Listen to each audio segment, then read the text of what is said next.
మత్తయి సువార్త 23వ అధ్యాయంలో 10వ వచనం మనం చదువుకుందాం. మరియు మీరు గురువులని పిలువబడొద్దు, క్రీస్తు ఒక్కడే మీ గురువు. మీలో అందరికంటే గొప్పవాడు మీకు పరిచారకుడై ఉండవలెను. తన్ను తాను హెచ్చించుకునేవాడు తగ్గించబడును, తన్ను తాను తగ్గించుకునేవాడు హెచ్చించబడును. దేవుని బిడ్డలారా, ఇక్కడ మనకు గురువు ఎవరు? క్రీస్తు ఒక్కడే మీ గురువు.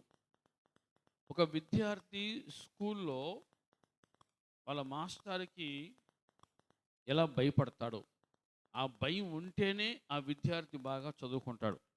ఆ భయం ఉంటేనే క్రమశిక్షణలో ఉంటాడు. ఆ భయం ఉంటేనే స్కూల్లో చదువులో అన్నిట్లో ఫస్ట్కి వస్తాడు.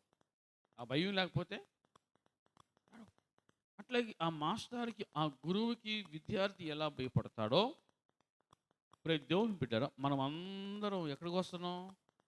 మన గురువు దగ్గరికి వస్తున్నాం. అదిలో చెప్పండి, మన గురువు దగ్గరికి వస్తున్నాం. మన గురువు దగ్గరికి మనం వస్తున్నాం. గురువు దగ్గరికి వచ్చినప్పుడు మనం ఏం చేయాలి?